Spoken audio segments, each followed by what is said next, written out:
To fully diagnose a patient with chronic kidney disease, CKD, a complete set of laboratory tests or exams should be carried out. From the name of the disease itself, being chronic signifies a long-standing disease that the patient himself or herself may not even be aware of. Although symptoms and signs of kidney disease can be obviously observed and the doctor may readily suspect a renal pathology, a sound examination through laboratory and diagnostic procedures based on medical protocol is done, with medical jargon often being overwhelming. This training will help you grasp the importance of laboratory tests in diagnosing CKD and what they mean. You'll learn about blood tests, urine tests, kidney imaging, and more. You don't need a medical degree to make sense of all of it. We've got you covered. Let's dive into the world of CKD lab tests together. Are you tired of struggling with your health? If you're someone living with chronic kidney disease, I've got great news for you. Hello, I'm Mathia Ford, a registered dietitian nutritionist specializing in chronic kidney disease and owner of renaldiethq.com. I specialize in helping people just like you to improve their health by making simple yet delicious changes to your meals. Together, we can transform your eating habits, boost your overall well-being, and ensure that you're enjoying every bite along the way. Say goodbye to bland and boring meals and say hello to a healthier, more vibrant life. Let's get started on this incredible journey to better health together. Visit renaldiethq.com today and take the first step towards a healthier lifestyle. As you dig into the realm of nephrology, it's crucial to understand the invaluable benefits of early detection in managing chronic kidney disease. Interpreting lab results from renal function tests such as serum creatinine, glomerular filtration rate, I always have a problem with that word, and urinalysis can be a complex task, but it's a skill that will significantly enhance your ability to diagnose and treat CKD effectively. Early detection of CKD offers numerous benefits for patients' well-being. Identifying CKD in its early stages allows for timely interventions to slow disease progression and manage complications effectively. Early treatment can help preserve your kidney function for a longer period of time, potentially delaying or preventing the need for dialysis or transplantation. Monitoring and managing underlying conditions like diabetes and hypertension, which do contribute to CKD, become more successful with early detection. Moreover, early identification enables healthcare providers to implement lifestyle modifications, including dietary adjustments and medication regimens, optimizing patient outcomes. By detecting CKD before symptoms worsen, individuals can engage in proactive self-care and make informed decisions about their treatment options, ultimately enhancing their quality of life and reducing the risk of further complications. Detection methods, innovative techniques allow for early identification of renal impairments. These include serum creatinine tests and urine albumin-creatinine ratio ACR assessments. Risk factors, you must be cognizant of potential triggers such as diabetes, high blood pressure, and a family history of kidney disease. And lifestyle modifications, encouraging patients to adopt healthier habits like proper nutrition and regular exercise can reduce the risk for kidney disease or slow its progression. Interpreting tests isn't always straightforward, but it's essential for diagnosing and managing renal conditions. I want to note here that I have a course on my website, renaldiethq.com, that talks all about understanding kidney test results. So if you want to dig further into this and really understand what's normal and what is normal in chronic kidney disease, then you can hop over there, buy the course, and have all of your questions answered. You'll encounter various markers like creatinine levels, glomerular filtration rate, and urine protein. Understanding these indicators can guide kidney transplants or dialysis procedures. In the description below, I've added a link to a post where you can see specific values and labs for more information. When values deviate from the norm, interventions may be necessary. Lifestyle modifications and dietary restrictions often serve as first-line measures and can be really the only measures that you need if you manage it early enough. However, when these aren't sufficient, more aggressive treatments are required, ranging from pharmaceuticals to renal replacement therapy like dialysis or kidney transplant. Let's discuss the vital role of two key blood tests in diagnosing chronic kidney disease: the estimated glomerular filtration rate, eGFR, and your serum creatinine test. We're going to understand how eGFR, which assesses your kidney's filtering capacity, and creatinine levels, a waste product from the breakdown of muscle tissue, serve as crucial markers for renal function. Also, we're going to explore the significance of the Blood Urea Nitrogen, BUN test, an essential tool that evaluates how efficiently your kidneys are excreting urea, a byproduct of protein breakdown from your bloodstream. Creatinine and eGFR are crucial indicators in diagnosing chronic kidney disease. Creatinine is a waste product generated by breakdown of muscles and is filtered by the kidneys, so it's removed from your body through the kidneys. Elevated serum creatinine levels in the blood indicate impaired kidney function, as healthy kidneys efficiently remove creatinine from the bloodstream. eGFR, calculated using creatinine levels, your age, your gender, and race, although that's changing some, provides an estimate of the kidney's filtration rate. A lower eGFR suggests reduced kidney function. Together, these measures help classify a patient into different stages of kidney disease. You've probably heard stage 1, stage 2, stage 3, stage 4, stage 5, aiding in diagnosis and monitoring disease progression. Early detection of elevated creatinine levels and decreased eGFR prompts healthcare professionals to investigate potential causes and then implement interventions to slow the CKD progression, reducing your risk of complications and promoting better patient outcomes. I do have to say, sometimes you get the test and the doctor doesn't tell you, so I definitely recommend that you look at your lab results and question anything that your doctor doesn't go over, especially if it has a note that it is out of the norm. It's important to consider the BUN, blood urea nitrogen test, as it's another key indicator of how well your body is processing waste. Although this is now typically used with dialysis patients, BUN levels can tell you a lot about kidney function, and significant fluctuations may indicate CKD or other serious conditions. Various factors, including dietary implications and medication effects, could lead to changes in BUN levels. For example, a diet high in protein might increase BUN levels, while certain medications like antibiotics can decrease it. Furthermore, lifestyle influences such as hydration status and exercise intensity also impacts these levels. Regularly monitoring your BUN through lab tests provides valuable insight into renal health and aids medical professionals in tailoring treatment plans. As you can see, it's kind of a group of 3 or 4 tests that they use to kind of determine that, yes, you have kidney disease, yes, this is the stage, so that it's multiple tests kind of giving them the same indication. Aside from the serum creatinine, eGFR, and BUN, there are other blood tests that may be ordered by your nephrologist or your general practitioner for further evaluation and management. These lab tests provide further insight into how your overall health is beyond the level of kidney dysfunction. In addition to creatinine and BUN and eGFR, the basic metabolic panel, known as a BMP, includes tests like fasting blood glucose and calcium, which hold significance in the diagnosis, management, and monitoring of chronic kidney disease. Fasting blood glucose or fasting blood sugar levels help assess if you have diabetes or how well your diabetes is controlled, a common risk factor for CKD. Elevated glucose levels can accelerate kidney damage. As the name implies, fasting blood sugar is done after the patient is at least fasting for 8 hours. Increased FBS, fasting blood sugar, may indicate diabetes. It can be left undiagnosed for years and can damage the blood vessels in the kidney, thus causing chronic kidney disease. Calcium levels are crucial, as CKD can lead to a disturbance in mineral metabolism, affecting bone health and cardiovascular function. Abnormal calcium levels impact parathyroid hormone regulation, potentially leading to bone disorders. Monitoring calcium levels aids in addressing these complications. Overall, a comprehensive BMP provides a broader understanding of metabolic status, helping healthcare providers diagnose CKD, tailor treatment plans, and monitor your disease's progression, enhancing your care and hopefully improving your long-term outcomes. Serum electrolyte levels, including sodium, potassium, bicarbonate, and chloride, play a critical role in diagnosing, managing, and monitoring CKD. Imbalances in these electrolytes are common in CKD and can indicate impaired kidney function. Sodium levels impact fluid balance and blood pressure regulation.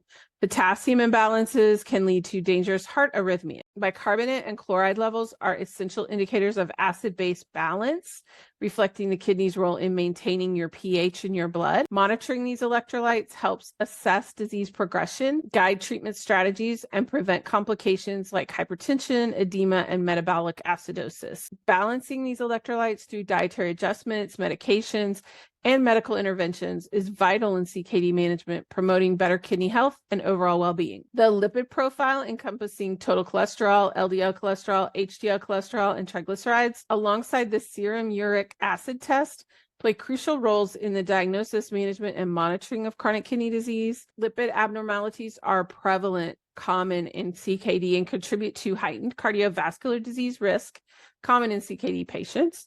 Elevated LDL cholesterol and triglyceride levels also increase the hardening of the arteries and cardiovascular events risk, which is a heart attack or a stroke. Low HDL cholesterol exacerbates these risks. HDL is the one cholesterol you want high. Monitoring lipid levels helps assess cardiovascular health, tailor your interventions, whether you need medications, and prevent any heart-related issues. Serum uric acid elevated in CKD is linked to kidney damage and cardiovascular event risk. Elevated levels may also signal kidney decline. A complete blood count, CBC, is a vital diagnostic tool with significant implications for CKD.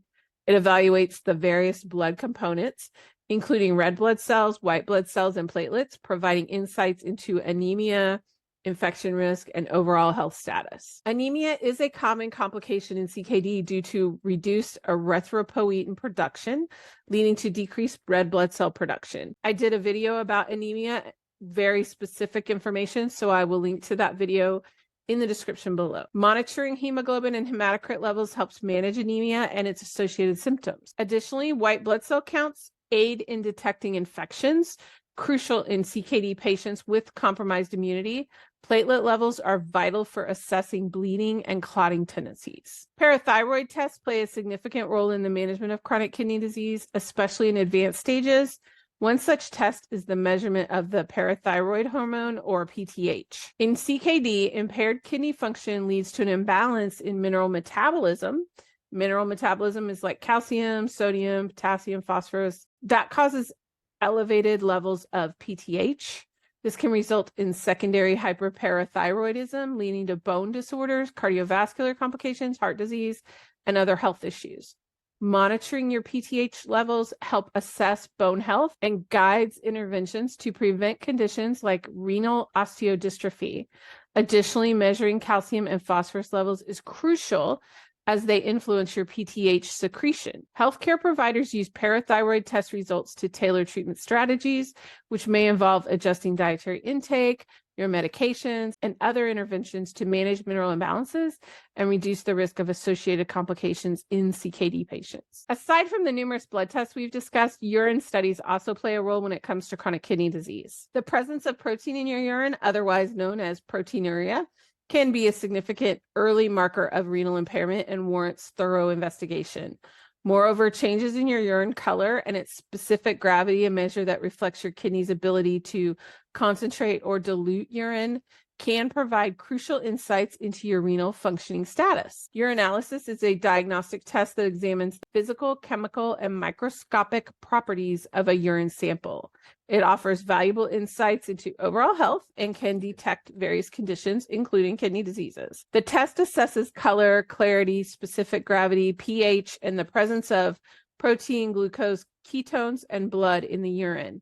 Microscopic analysis identifies cellular elements, casts, crystals, and bacteria. In the context of chronic kidney disease, a urinalysis helps detect proteinuria and hematuria, which are key indicators of kidney dysfunction. Proteinuria signifies impaired filtration. Proteinuria indicates that you have protein in your urine, the level that is not supposed to be there. So also hematuria suggests potential kidney damage. Hematuria is blood in your urine, which indicates that there's also possibly damage to your kidneys that is prolonged. Monitoring changes in urinalysis results over time aids in diagnosing and managing CKD progression. Additionally, urinalysis assists in identifying urinary tract infections, diabetes, and other systemic conditions contributing to your overall patient care. Detecting protein in urine is an important test for diagnosing chronic kidney disease. Proteinuria, the medical term for excessive protein in urine, can be caused by a multitude of factors. You need to understand these causes and how to prevent them. See the description for a link to an article that talks about some really specific numbers on proteinuria, like what is out of range.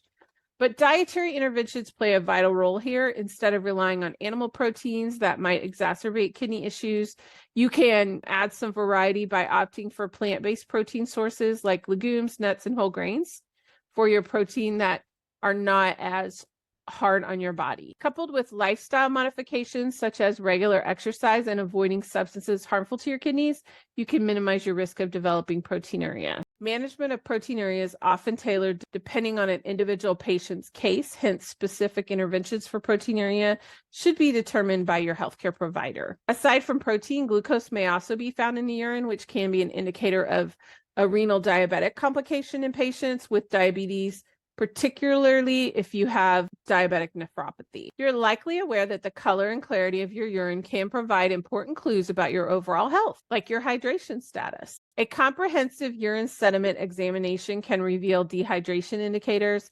infection traces, dietary influence, and medication effects. Dehydration often manifests as dark, concentrated urine, whereas infection may result in cloudy or odorous urine. The dietary influence on urine color is notable. For instance, beetroot consumption may turn it pinkish red. Certain medications, too, can cause distinct changes. Rifampin may give a reddish orange tint. Comprehensive analysis of abnormal urine sediment factors helps pinpoint underlying conditions like CKD or urinary tract infections. The quantification of urine protein and albumin using random spot protein to creatinine ratios, UPCR, and urine albumin-creatinine ratio, UACR, is a crucial diagnostic tool for CKD. I talk extensively about this measure in my course as it's a big factor with your kidney disease. UPCR measures the amount of protein, while UACR measures specifically albumin in the urine, both standardized to creatinine concentration. These ratios provide an accurate assessment of proteinuria and microalbuminuria, respectively. Elevated UPCR and UACR levels are objective signs of kidney damage and are crucial indicators of CKD development and its progression. These tests are non-invasive, convenient, and allow for early detection of kidney dysfunction, enabling timely intervention and management strategies. In some cases, blood tests and urine studies are not enough. Further evaluation through imaging tests and kidney biopsies may be needed. It's crucial that you understand how imaging technologies like sonography, MRI, and CT scans can reveal abnormalities of kidney structure, potentially indicative of CKD. Let's also talk about the significance of a renal biopsy.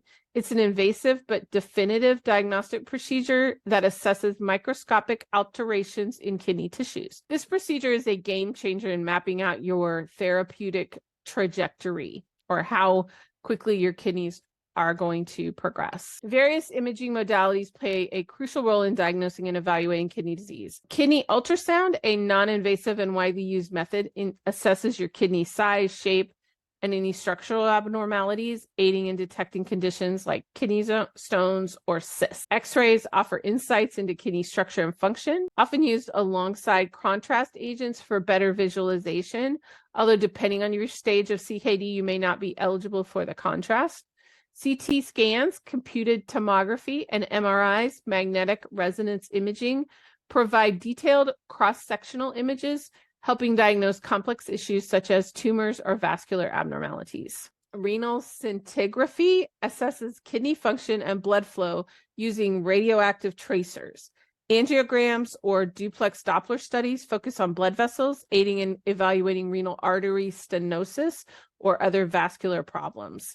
These imaging techniques collectively enable accurate diagnoses, guide treatment decisions, and monitor disease progression in patients. Kidney biopsy is a crucial diagnostic tool for understanding kidney disease. It's performed to obtain a small sample of kidney tissue, allowing detailed examination under a microscope. This procedure aids in identifying the underlying cause, severity, and type of kidney condition, enabling accurate diagnosis and a tailored treatment plan. Some conditions diagnosed through this test include systemic lupus nephritis and glomerular diseases. Biopsies are particularly valuable when symptoms are unclear or when various kidney disorders need differentiation.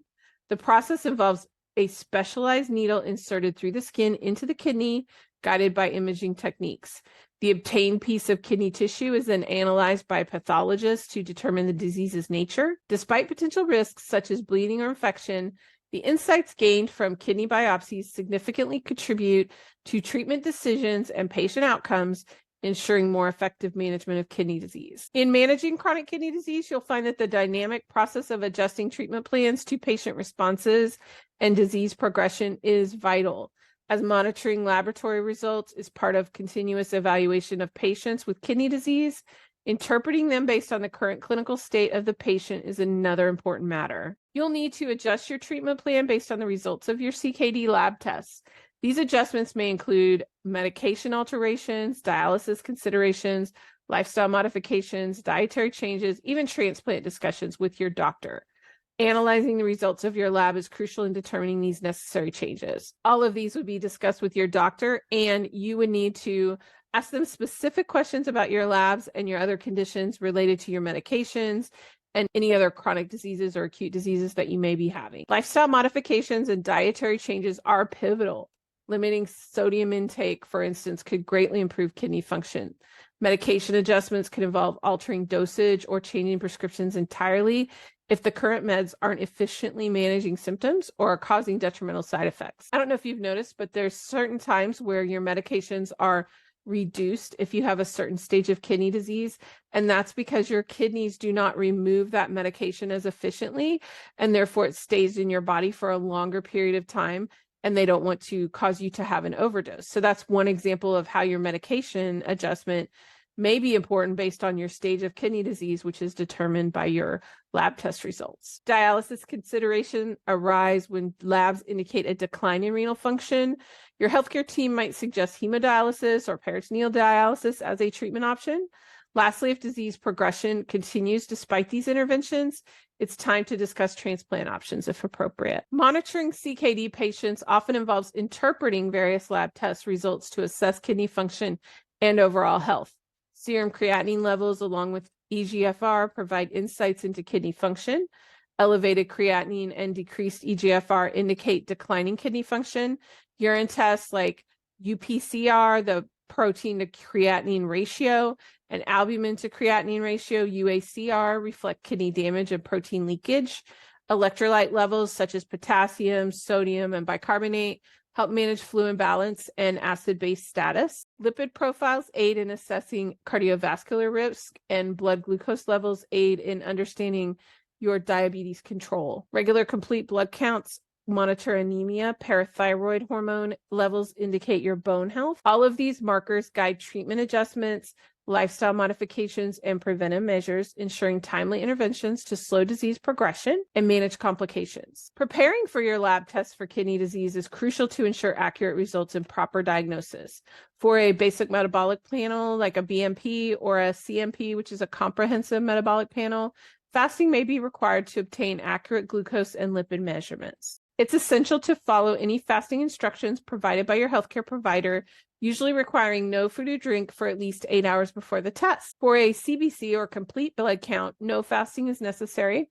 However, inform your doctor about any medications you're taking, as certain drugs can affect blood cell counts. For fasting blood sugar testing, FBS, fasting for 8 to 12 hours before the test is typically required, although you're usually allowed to drink water, and make sure you're following the fasting guidelines provided by your healthcare professional. In preparation for a lipid profile, fasting for 9 to 12 hours is necessary to get accurate cholesterol and triglyceride measurements. Water is also allowed during that fasting period for your lipids. Before a kidney biopsy, your healthcare provider will inform you about specific instructions, such as discontinuing certain medications that might affect clotting or interact with the procedure. Follow those instructions closely to prevent complications and ask your provider any specific questions. Imaging modalities like ultrasound, X-ray, CT scan, MRIs, or renal scintigraphy typically have minimal preparation requirements. However, if contrast light is involved, inform your doctor about any allergies or medical conditions that you might have that might affect that.